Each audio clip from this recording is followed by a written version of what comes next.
My parents forced me to sell my fashion company and threw me out. My sister threw a broken bag at me and shouted, "Take your trash!" When I opened it, I was truly amazed. A savings account with 12 melon and a note. What was written inside Pauma left me shocked. The zipper was stuck. That's what I remember most clearly. Not my mother's face when she told me to leave, not my father's silence, not even Daphne's cruel smile. The zipper. Rusted bronze teeth that wouldn't give, caught on a torn piece of lining. I sat in my car for 40 minutes trying to open that bag. My hands were shaking. I told myself it was the cold. November in Vermont, the kind of gray afternoon that seeps into your bones. But I knew better. My hands were shaking because I had nowhere to go, and because the last thing my sister had said to me was, "Take your trash," and because I was 31 years old and I had just lost everything. The bag itself was a relic. Navy blue canvas, frayed straps, the kind of thing you'd find at a thrift store for $3. Daphne had thrown it at my feet as I stood in the doorway of my childhood home, my boxes of belongings already loaded in my trunk. She'd thrown it hard, like she wanted it to hurt, and when it hit my ankle, she'd laughed. "Almost forgot," she'd said. "Grandma's old junk. Figured you'd want it since you love garbage so much." I hadn't understood. Our grandmother had been dead for 8 years. What could possibly be in a bag that had been sitting in our attic since I was 23? But I'd taken it. I'd taken it because I was too tired to argue, too hollowed out to ask questions. I'd taken it because my mother was standing behind Daphne with her arms crossed, and my father was somewhere in the house pretending this wasn't happening, and I just wanted to get in my car and drive until I couldn't see their driveway in my rearview mirror anymore. So I took the bag, and then I sat in my car in the parking lot of a gas station 3 miles from my parents' house, fighting with a broken zipper while my life fell apart around me. When it finally gave way, the teeth separating with a grinding reluctance, I almost didn't look inside. I was bracing for disappointment. Old photographs maybe, or moth-eaten sweaters.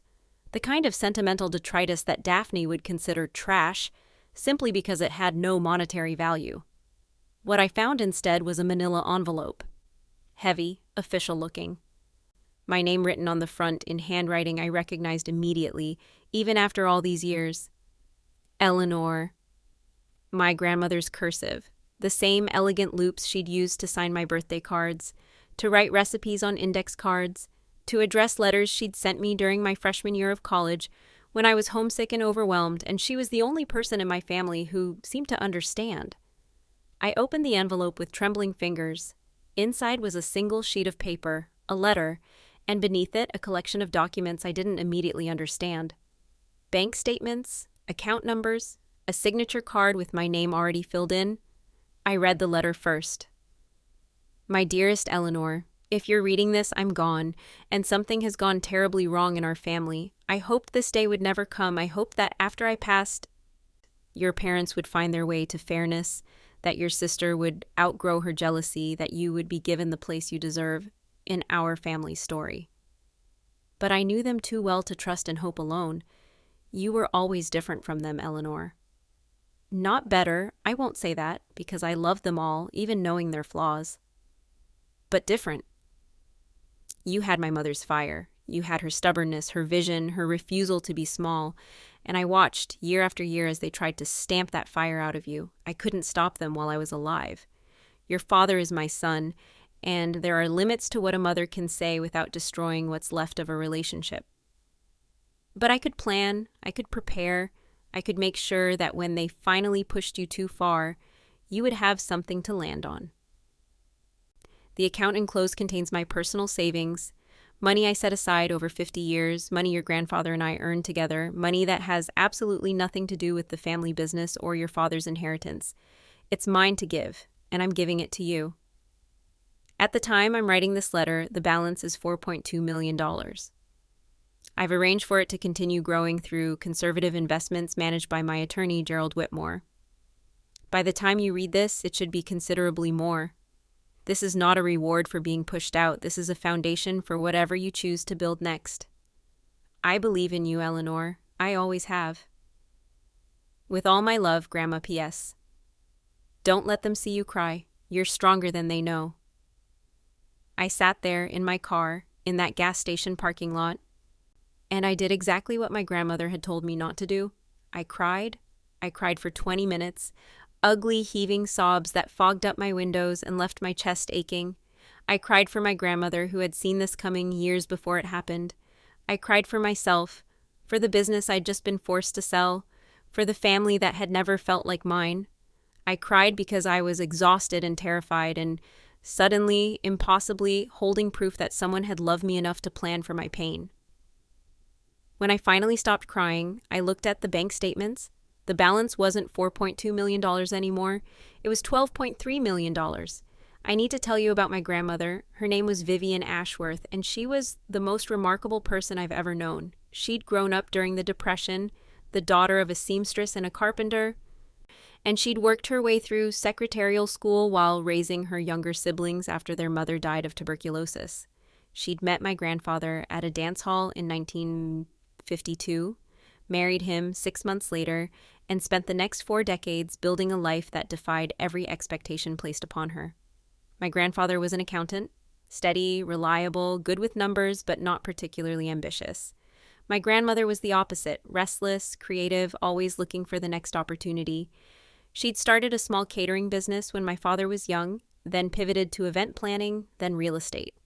By the time I was born, she and my grandfather had amassed what she called a comfortable cushion, enough to live well, to travel, to spoil their grandchildren. But here's the thing about my grandmother. She never told anyone exactly how comfortable that cushion was. My father assumed he knew. He assumed that when his parents died, he would inherit everything, and that everything was a moderately successful real estate portfolio and a house in Connecticut. He assumed that his mother's investments were conservative, her ambitions limited, her wealth neatly accounted for. He assumed wrong. My grandmother had been quietly, methodically building a separate fortune for decades. She'd invested in tech companies before anyone knew what tech was. She'd bought property in neighborhoods that everyone else had written off. She'd made bets that paid off spectacularly, and she'd never told a soul. Not my grandfather, who died in 2007, believing they were merely comfortable. Not my father, who inherited the house and the real estate portfolio and thought that was everything. Not my mother, who had married my father partly for his family's money and spent 30 years being quietly disappointed that there wasn't more. And not me. Not until I was sitting in a gas station parking lot, holding a letter from beyond the grave. My grandmother had kept this secret for years. She'd watched my family fight over scraps while she sat on a mountain of gold, and she'd never said a word. I didn't understand it at first. It seemed cruel, almost, to let us struggle when she could have helped. But the more I thought about it, the more I realized what she'd been doing. She'd been watching, waiting, seeing who we really from when we thought no one important was paying attention. And she'd made her choice. I should tell you about my company. It was called Ashworth & Lane, and I'd started it when I was 24 years old with $3,000 in savings and a sewing machine I'd bought at an estate sale. The Lane was fiction. There was no partner, just me, working 18-hour days in a one-bedroom apartment, teaching myself pattern making from YouTube videos and books I'd checked out from the library. I'd always loved fashion, not in the superficial way my sister loved it. Daphne collected designer bags and shoes the way some people collect stamps, caring only about labels and price tags, but in a deep, almost spiritual way. I loved the architecture of a well-constructed garment. I loved the way fabric could transform a person, the way the right silhouette could make someone feel powerful or soft or dangerous. I loved the history of it, the craft, the endless possibility. My family thought I was wasting my time. Fashion is for people who can't do anything useful, my father said when I told him I was dropping out of law school. You're going to end up broke and begging us for money. Just get married, my mother said. Find a nice man with a good job and stop embarrassing us with this hobby. You're not even talented, Daphne said, examining her manicure. I've seen your designs. They're boring. I built my company anyway. For 7 years, I worked harder than I'd ever worked in my life. I made samples, pitched to buyers, got rejected, and pitched again. I learned about manufacturing, supply chains, marketing, wholesale versus direct-to-consumer. I made every mistake a first-time entrepreneur could make, and I survived them all. And slowly, impossibly, Ashworth & Lane started to grow. We were known for tailoring, beautiful, precise architectural pieces that made the wearer look like they'd stepped out of a 1940s film noir, but updated for modern bodies and modern needs, blazers that actually fit women's shoulders, trousers with real pockets, dresses with structure and movement, and just enough drama. By the time I turned 30, we had a small factory in New Jersey, a flagship store in Manhattan, and accounts with 3 major department stores. We weren't huge. We'd never be Chanel or Dior, but we were profitable, respected, growing. I was proud. For the first time in my life, I was genuinely proud of something I'd created, and then my parents destroyed it. The thing about my family is that they'd always seen me as disposable. I don't know why exactly. I've spent years in therapy trying to understand it, and the best I can come up with is that I was born at the wrong time, in the wrong configuration with the wrong temperament. Daphne came first. She was beautiful, compliant, socially adept, everything my mother had wanted in a daughter. She was the star of every school play, the homecoming queen, the girl everyone wanted to be friends with. My parents adored her, they doted on her, they gave her everything she asked for and praised her for having the taste to ask. I came 4 years later, an accident my mother never let me forget. I wasn't supposed to have another child, she told me once, when I was 12, and had asked why there were so few baby pictures of me. I was finally getting my figure back, and then you came along. She'd said it casually, like it was just a fact, like the weather or the time.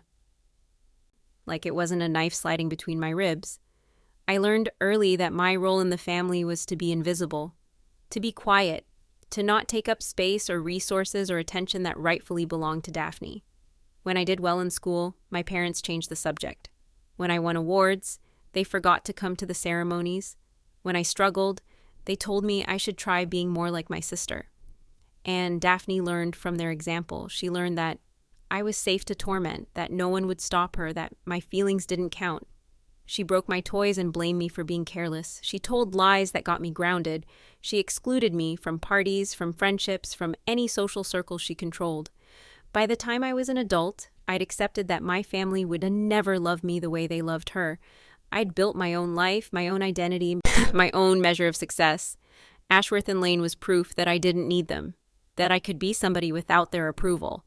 But I'd made one crucial mistake. I'd let them invest. It happened 3 years ago, when the company was growing faster than I could fund on my own.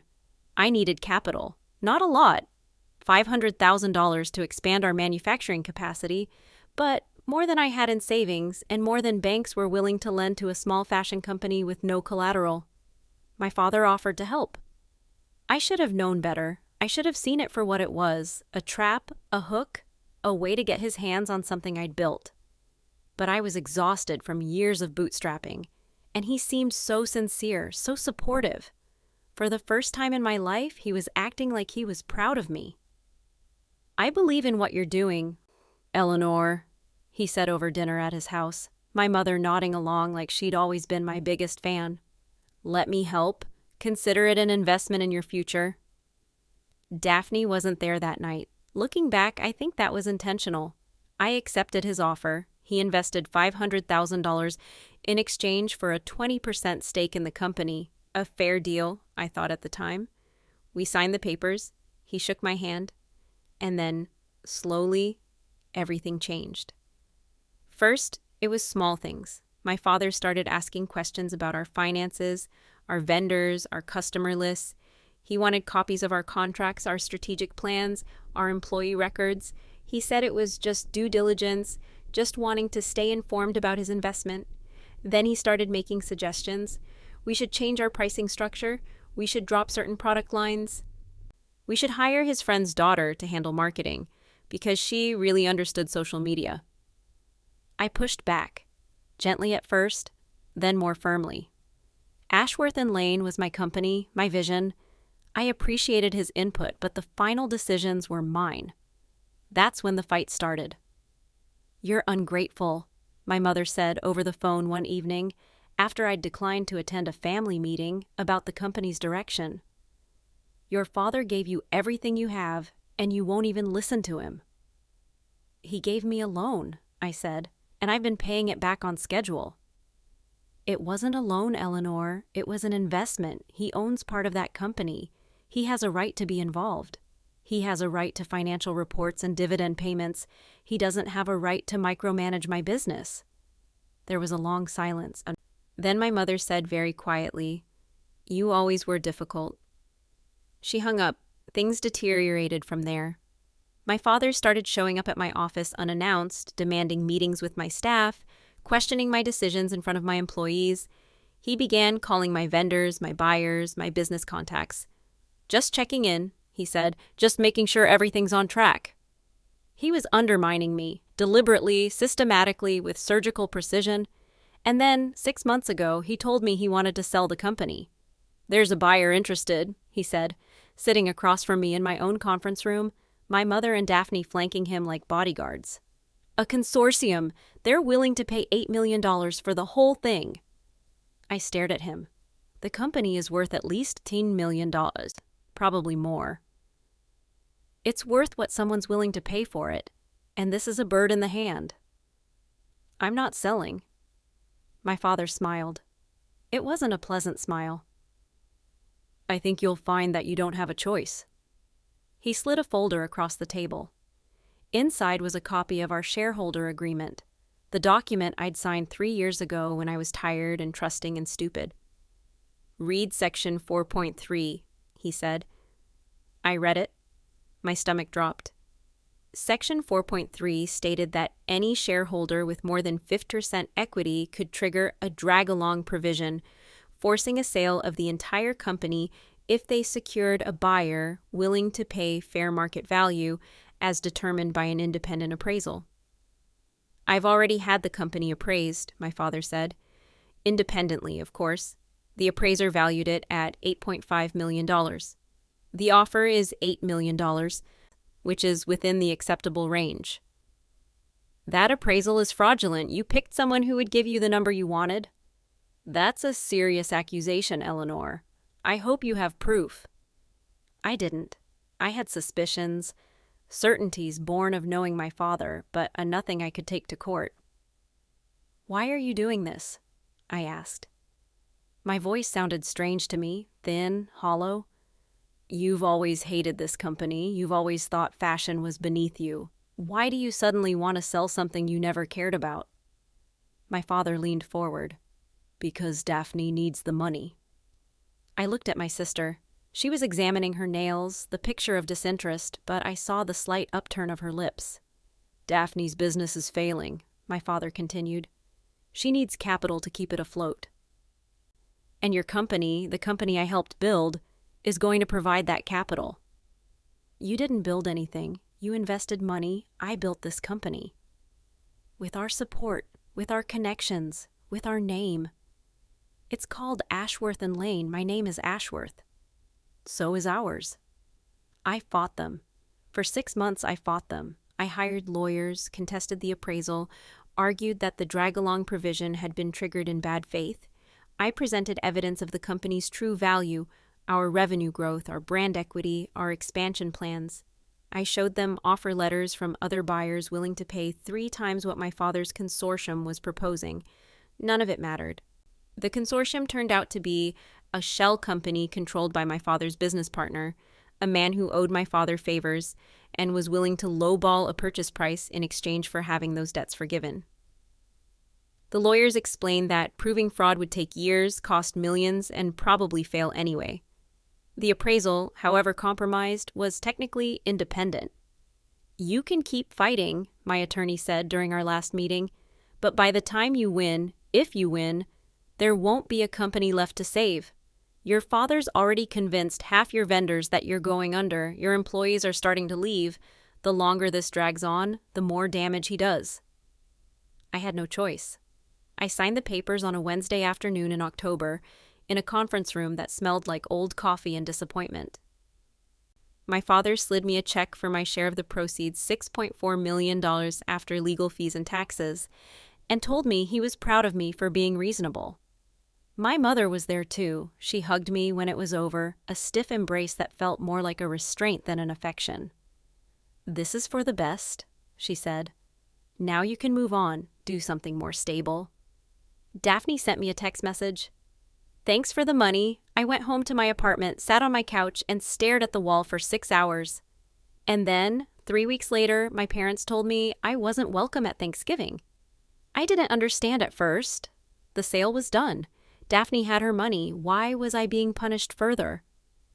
"It's not punishment," my mother said over the phone, her voice tight with impatience. "It's just better for everyone if you're not there. Daphne is going through a difficult time, and she needs our support." Daphne is going through a difficult time? I just lost my company. You didn't lose it, you sold it, and you were compensated generously. I was forced to sell it. By you, by Dad, by Daphne. Silence. Then, "I don't know why you always have to make everything so dramatic, Eleanor. We didn't force anything. We made a business decision, a family decision. If you'd been more cooperative." More cooperative? I built that company from nothing. I worked for 7 years while you all told me I was wasting my time. And the second it became valuable, you took it from me. We didn't take anything. We had equity. We exercised our rights. You stole from me. I think, my mother said coldly, that we need some time apart. Your attitude has been very difficult lately, Eleanor. Very ungrateful. I'm not sure you understand everything we've done for you over the years. She hung up. When I tried to call back, she didn't answer. When I tried to call my father, his secretary said he was in a meeting. When I texted Daphne, she responded with a single word. Bye. 3 weeks later, I drove to my parents' house to pick up the last of my belongings, childhood mementos I'd stored in their attic, boxes of photographs, my grandmother's old sewing machine. They let me in, barely spoke to me, and watched me load my car like I was a stranger they were tolerating out of obligation. That's when Daphne threw the bag at me. "Take your trash," she said, and laughed. And I drove away. For 3 days after I found the money, I didn't tell anyone.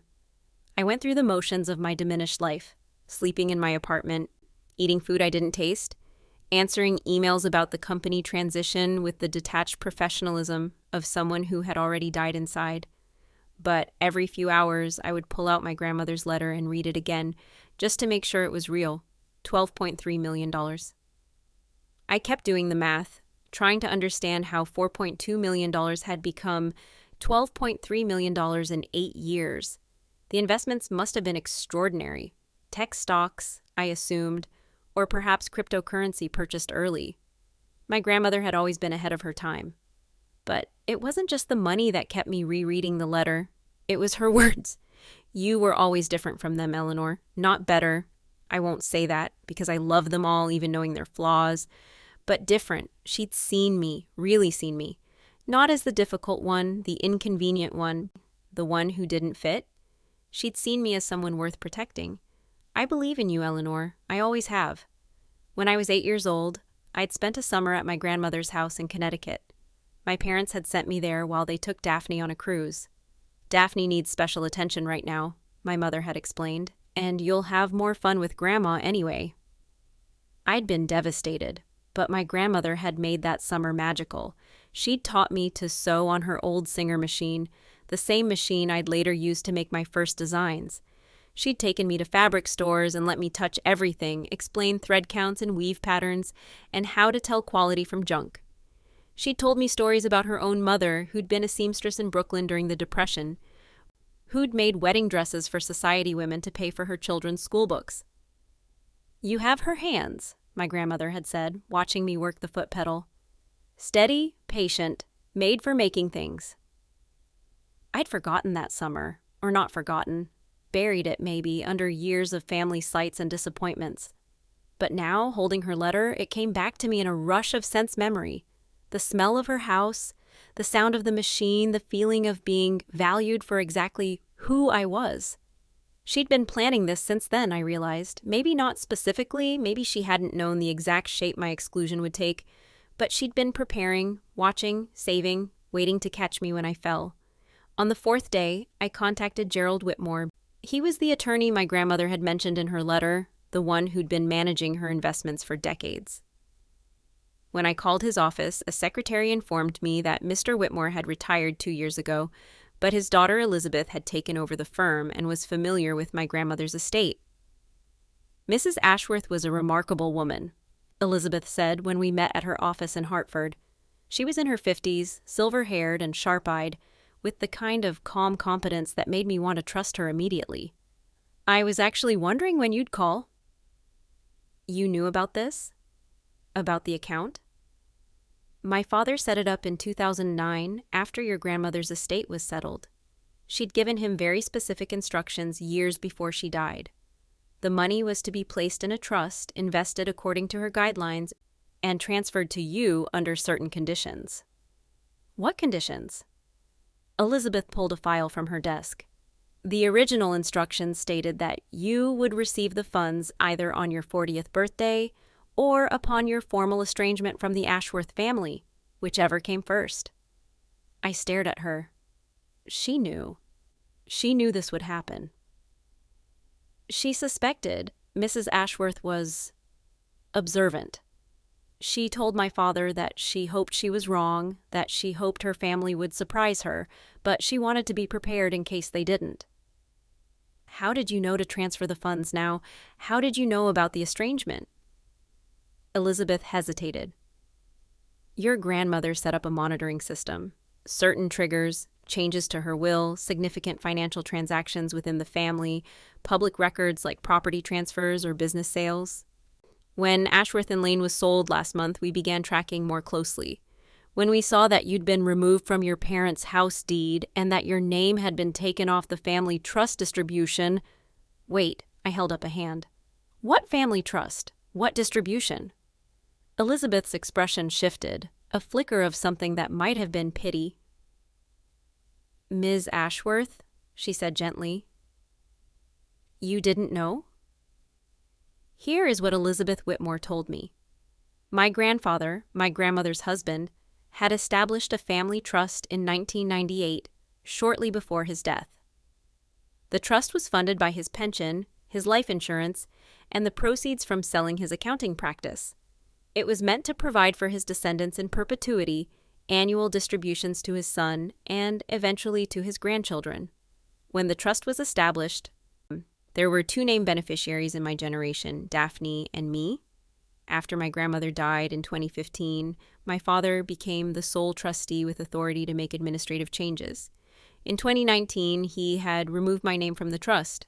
I hadn't known. No one had told me. The distributions were modest, maybe $15,000 a year, and I'd never received one, so I'd assumed the trust didn't include grandchildren. But I'd been named as a beneficiary. My grandfather had wanted me included. My father had taken that away. "The good news," Elizabeth said, "is that the removal may not have been legal. Trust modifications typically require notification to all affected parties, and we have no record of you being notified. If you wanted to contest the change—" "No," I said. My voice was steady, which surprised me. "I don't want to contest anything." "Ashworth, it's not about the money. $15,000 a year is nothing compared to what my grandmother left me. I trailed off, trying to find words for the feeling in my chest. "It's about who they are. They've been lying to me for years, taking things from me, and I keep being surprised even though I shouldn't be." Elizabeth was quiet for a moment, then she said, "Your grandmother told my father something once, not long before she died. She said, 'The hardest thing about loving broken people is accepting that you can't fix them. You can only choose how much of yourself to sacrifice to their brokenness.'" I thought about that, about my mother's cold silence, about my father's calculating smile, about Daphne throwing a bag at my feet and calling it trash. "She chose not to sacrifice anything," I said slowly. "She let them think they had everything, and she kept something for herself, for me." "Yes, and she never told them, never let them know that she saw through them." "No, she said they wouldn't have changed anyway. They would have just been more careful to hide their cruelty." I sat with that for a long moment. Then I asked, "What did she invest in?" Elizabeth smiled, a real smile, warm and almost proud. "Your grandmother had excellent instincts," she said. "She bought Amazon in 1999, Apple in 2003, Netflix in 2007. She invested in a small electric car company in 2011 that's now worth considerably more than when she purchased the shares. And she had a particular fondness for what she called revenge investments, buying stock in companies that had rejected her or underestimated her, just to prove she could profit from their success anyway. That sounds like her. The portfolio has performed exceptionally well, even with conservative management. The $4.2 million she deposited in 2015 grew through appreciation and dividends. My father reinvested everything according to her instructions. And it's all mine now? Every penny, the trust transferred to your name automatically when the estrangement conditions were met. It's yours to do with as you wish. I did not immediately decide what to do with the money. For the first few weeks, I simply lived with it. I went to the bank and looked at the balance on my account, watching the numbers as if they might disappear. I bought groceries without checking prices. I paid off my credit card debt, my student loans, my car loan. Small things, practical things. The habits of financial anxiety are hard to break. But I also started thinking. My company was gone. Ashworth & Lane had been absorbed into a larger fashion conglomerate. My designs rebranded, my employees scattered, my vision diluted into something bland and forgettable. The company I'd built was being strip-mined for parts, and there was nothing I could do about it. Nothing I could do about that company. But nothing was stopping me from building another one. The idea came to me slowly, over dinners I ate alone, and walks I took through my neighborhood in the thin November light. I thought about what I'd learned from my first attempt, the mistakes I'd made, the things I'd do differently. I'd trusted the wrong people. That was the core of it. I'd let my family in, given them a foothold, and they'd used it to tear down everything I'd built. I wouldn't make that mistake again.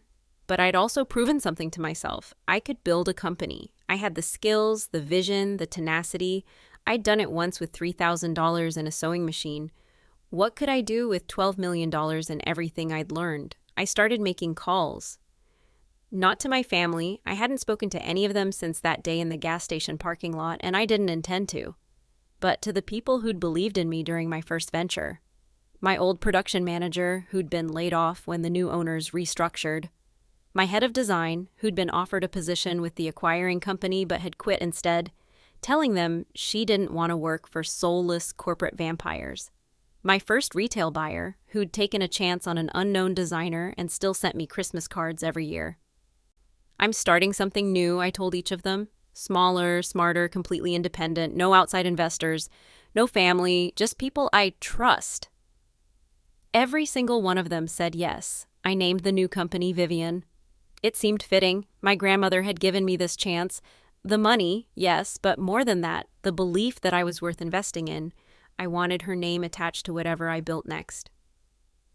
We started small, a design studio in Brooklyn rented from a friend of a friend, a production partnership with a family-owned factory in Portugal, a website, an Instagram account, a single collection of 12 pieces.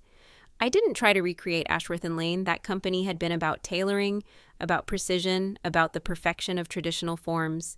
Vivian was different, softer, more forgiving. Clothes designed for real bodies, living real lives, the kind of pieces that felt like armor and comfort at the same time.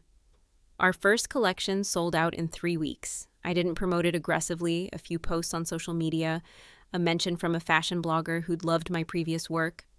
But word spread. People remembered Ashworth & Lane, they remembered me, and they were curious about what I'd do next. What I did next was grow, carefully, sustainably, without the pressure of outside investors demanding exponential returns. We added employees one by one, each person vetted not just for skills, but for character. We expanded our product line based on customer feedback, not focus groups. We built a community instead of just a customer base. By the end of our first year, Vivian had done $2.8 million in revenue. Not a fortune, but profitable, sustainable, ours. By the end of the second year, we doubled that, and doubled it again the year after. I never used most of my grandmother's money. It sat in accounts, growing slowly, a safety net I didn't need but was grateful to have. The company funded itself, and I funded my life with a modest salary and the knowledge that I'd built something real. I didn't think about my family much. They faded into the background of my consciousness. Like a song you know but don't remember the words to. Occasionally I would see something that reminded me. A navy blue bag in a store window, a certain slant of November light, and I would feel a distant ache. But it wasn't grief exactly. It was more like the phantom pain from an amputated limb. They had cut me off, and I had survived. And eventually, I had stopped bleeding. 4 years after I opened the bag, I received a letter from my father. It arrived at my studio, forwarded from my old apartment address. The envelope was expensive. Heavy cream stock, his name embossed in the upper left corner. Classic, formal, the stationery of a man who had never sent a casual communication in his life. Eleanor, I am writing to inform you that your mother has been diagnosed with pancreatic cancer. She is undergoing treatment, but the prognosis is not favorable. She has expressed a desire to see you before her condition deteriorates further. I leave it to you to decide whether that is something you are willing to do. Regardless of your choice, I feel obligated to share some additional information. During the course of settling your mother's affairs, we discovered that certain assets were not properly accounted for in your grandmother's estate. Specifically, it appears that a substantial sum was transferred to a trust in your name without our knowledge.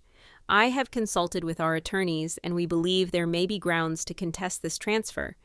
If you wish to avoid protracted legal proceedings, I suggest we arrange a meeting to discuss a mutually agreeable resolution. Your mother would like to see you. Please respond at your earliest convenience. Your father, Richard Ashworth. I read the letter 3 times, then I set it down on my desk, poured myself a cup of tea, and looked out the window at the Brooklyn street below. My mother was dying. That was the headline, the piece of information that should have dominated everything else. I tried to feel something about it, grief, or fear, or even the cruel satisfaction of watching karma do its work. But all I felt was a kind of tired emptiness. My mother had never loved me. I had spent 30 years trying to earn something she was incapable of giving, and I had finally, painfully, accepted that truth. Her dying didn't change it. If anything, her dying made it more real. This was the end, and there would be no reconciliation, no deathbed transformation, no movie-worthy moment where she finally saw me clearly and asked for forgiveness. She wanted to see me, but why? To make peace? Or to make one final demand, one last extraction from the daughter she'd never valued? And then there was the second part of the letter, the threat wrapped in legal language. Grounds to contest this transfer, mutually agreeable resolution. My father wanted the money, of course he did. He'd always wanted everything, the company, the trust, my grandmother's legacy. He'd spent his entire life believing he was entitled to things he hadn't earned. And now, facing the end of his wife's life and probably the end of his own financial stability, Daphne's business ventures had a way of hemorrhaging money.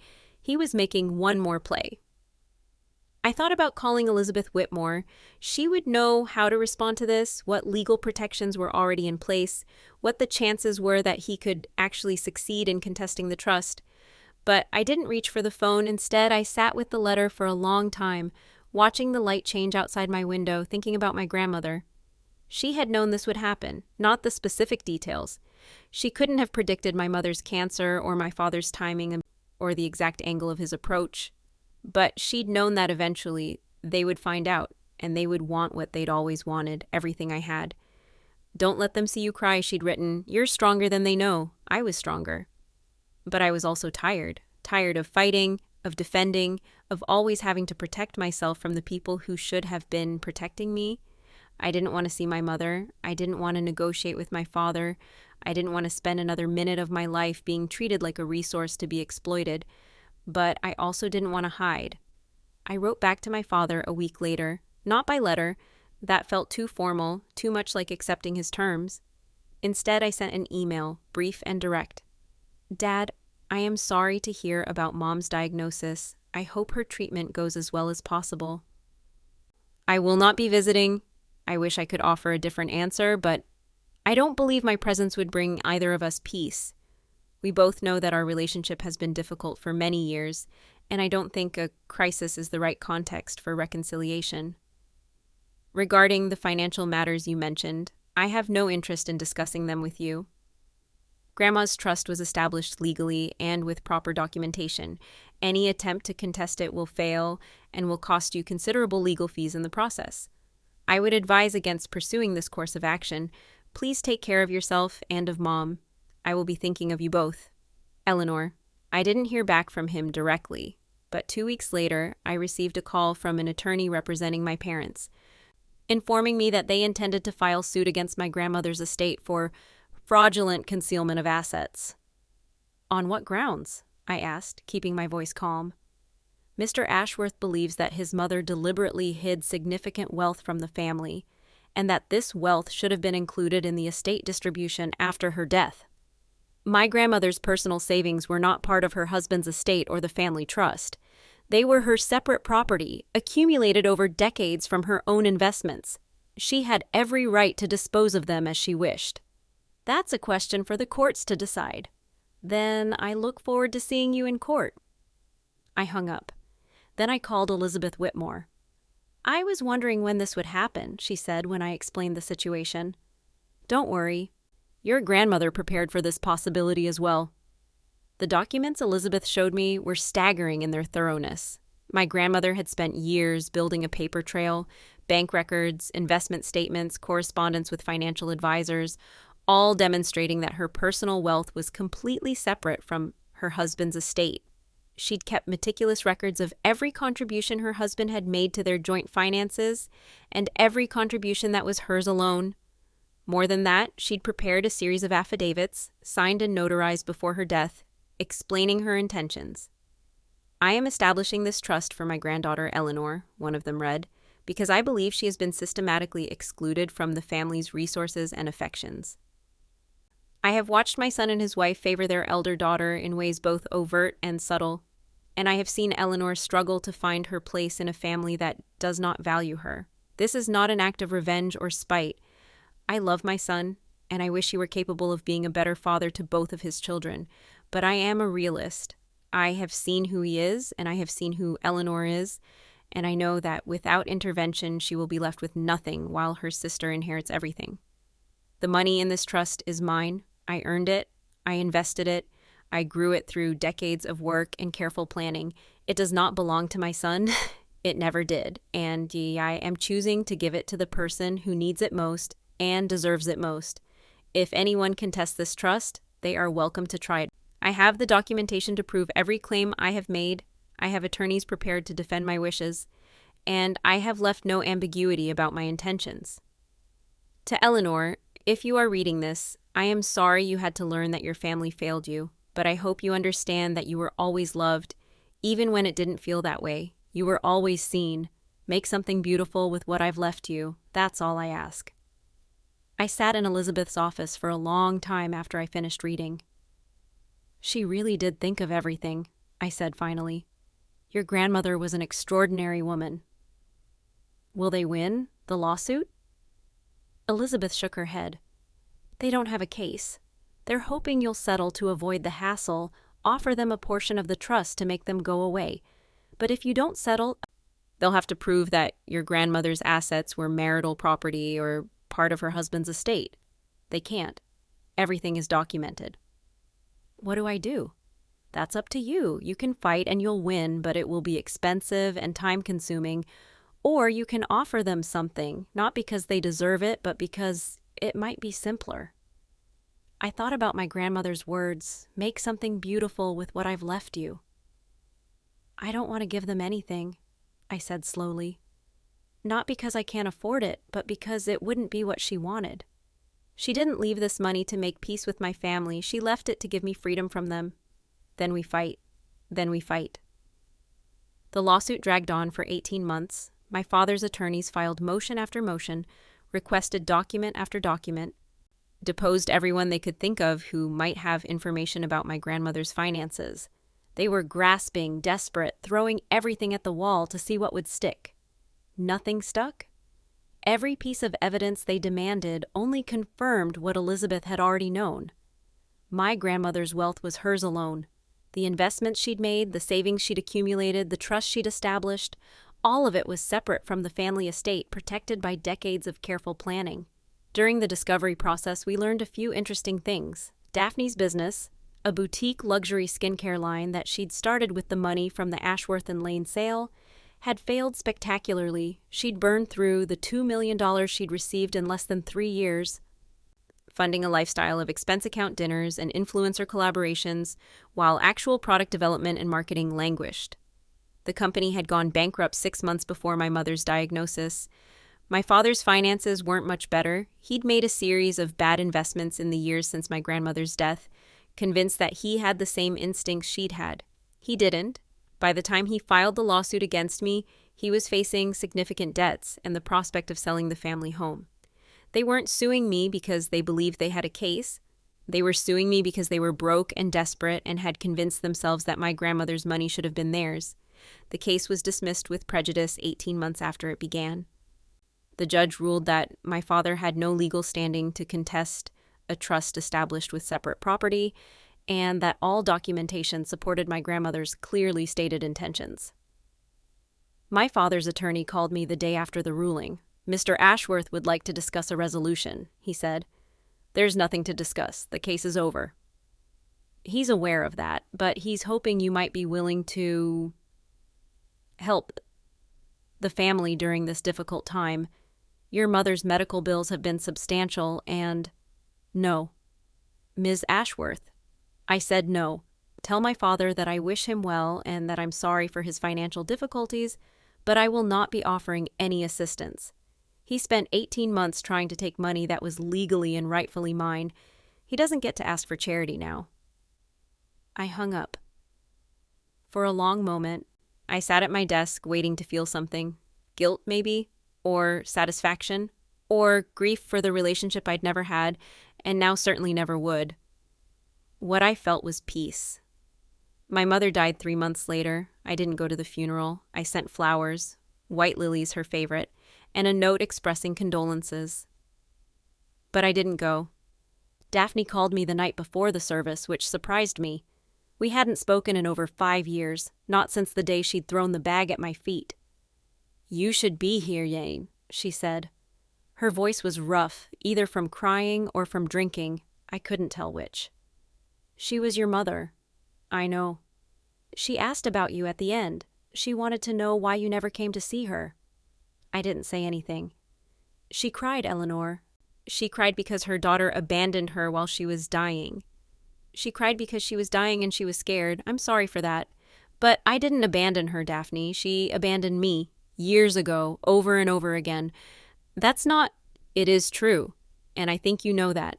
I think you've always known that. You just didn't care, because you were getting everything you wanted." Silence on the other end of the line. "I'm not coming to the funeral," I said. "I'm sorry if that hurts you, but I don't think it will. I think you're calling me because you think you should, not because you actually want me there. And I think if I came, you would find some way to make me regret it. You always did." More silence. Then quietly, "You really do hate us." "No," I said. "I really don't. I just don't have anything left to give you." I hung up. That was 6 years ago. Vivian is thriving now.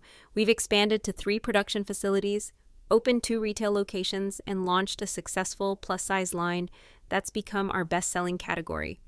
We've been featured in Vogue, nominated for 2 industry awards, and built a reputation for quality and integrity that I'm genuinely proud of. I've used my grandmother's money carefully over the years, not for the company, which has always funded itself, but for other things. Scholarships for young designers who remind me of myself, donations to organizations that support women-owned businesses, a small foundation in my grandmother's name that provides emergency grants to entrepreneurs facing unexpected hardships. I never told my family about any of it. They wouldn't understand anyway. They would see the money as something I'd stolen from them, something I owed them, something that should have been used to prop up their failing investments and expensive tastes. They would never see it the way I see it, as a gift from someone who loved me enough to plan for my survival. I don't hear from them much anymore. Daphne occasionally surfaces on social media, posting photos of her spiritual journey and healing process. Code, I suspect, for being broke and looking for a new source of income. My father sold the family house last year. I saw the listing online, pure white walls and sterile staging, erasing every trace of the people who used to live there. Sometimes I think about reaching out.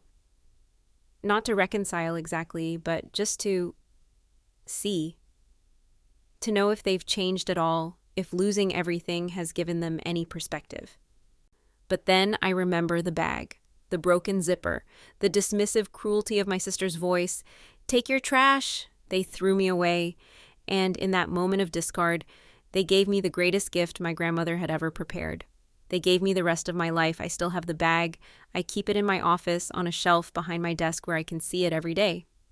The zipper still sticks. The canvas is still frayed. It's an ugly, broken thing that looks completely out of place among the clean lines and careful aesthetics of my workspace. But I can't bring myself to throw it away, because that bag is the moment everything changed. It's the bridge between the person I was, desperate, hollowed out, certain that I had lost everything, and the person I became. It's proof that sometimes the people who hurt you the most, without meaning to, hand you the keys to your own freedom. My grandmother knew. She knew that the day would come when my family would finally push me out completely, and she knew that I would need something to land on. She spent decades preparing for that moment, building a foundation I never knew existed, trusting that I would find it when I needed it most. She trusted me, and I have tried every day since I opened that bag to be worthy of that trust. I think about endings a lot.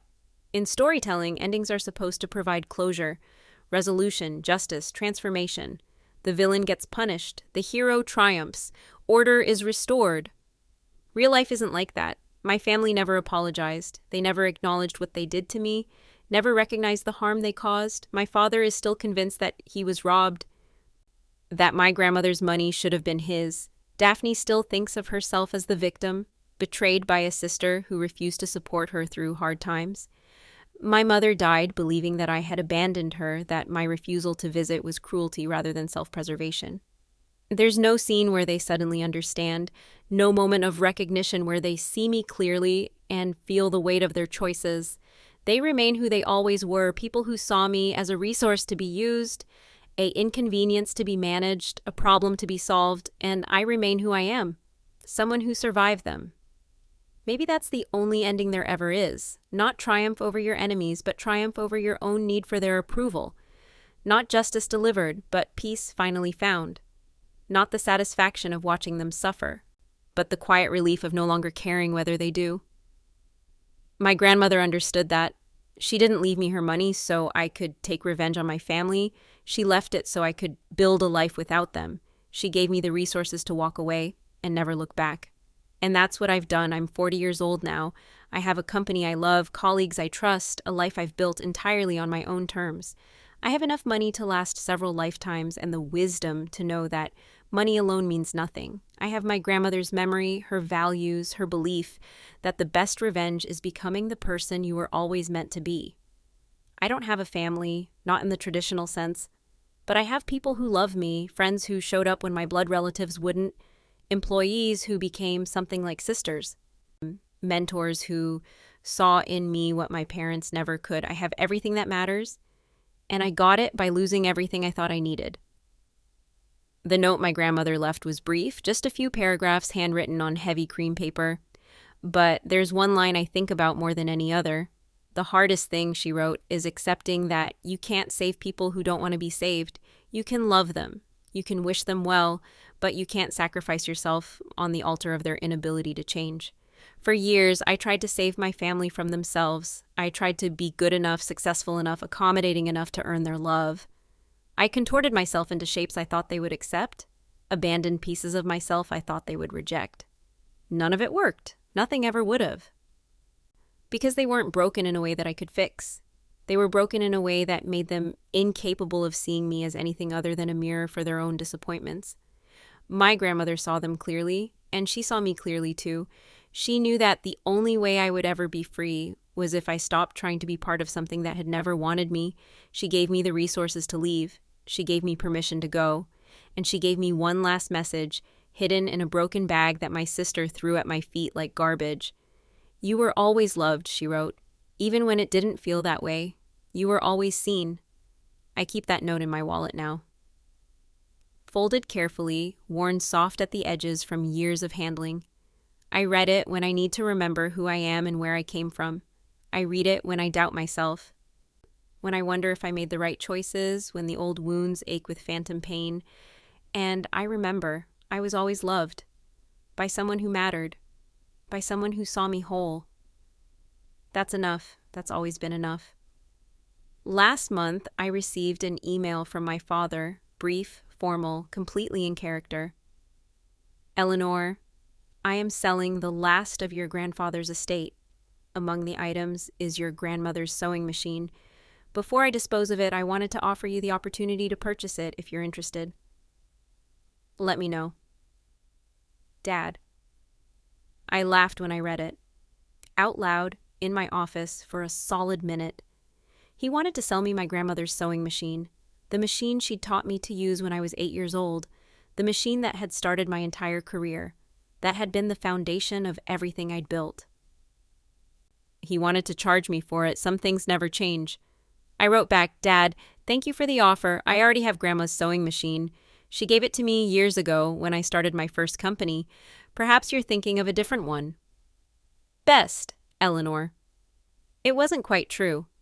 The machine I have now is a different one. I bought it at an estate sale when I was 24, not knowing that it would someday be the tool I built a small empire with. But my grandmother had given me something more valuable than any machine. She'd given me herself, her faith, her belief that I could be something more than my family's disappointment. I don't know if my father will respond. I don't really care. The conversation is closed for me, finished, complete. Whatever he does next is his own business. I have a company to run, clothes to make, a life to live, and somewhere, I like to think, a grandmother who would be proud of what I've done with her gift. The bag sits on its shelf. The zipper still sticks. But every time I look at it, I remember the moment I finally got it open, the weight of the envelope in my hands, the familiar curl of my grandmother's handwriting. If you're reading this, I'm gone, and something has gone terribly wrong in our family. Something had gone terribly wrong, had been wrong for decades, maybe since before I was born. My family was broken in ways that couldn't be fixed, damaged in ways that couldn't be healed. But I wasn't broken, not anymore. I had been cast out, betrayed, discarded like trash. And in that discarding, I had been handed everything I needed to build a new life. Don't let them see you cry, my grandmother wrote. I don't cry anymore. Not about them. I save my tears for things that deserve them. Beautiful fabrics, perfect seams, moments of unexpected grace. I save my tears for the women who wear my clothes and tell me they've never felt so powerful. For the young designers who remind me of myself at 24, broke and determined, and absolutely certain that they could make something beautiful if someone would just give them a chance. I give them chances now. That's what I do with my grandmother's money, with the life she made possible for me. I give chances to people who deserve them, and I never ever look back.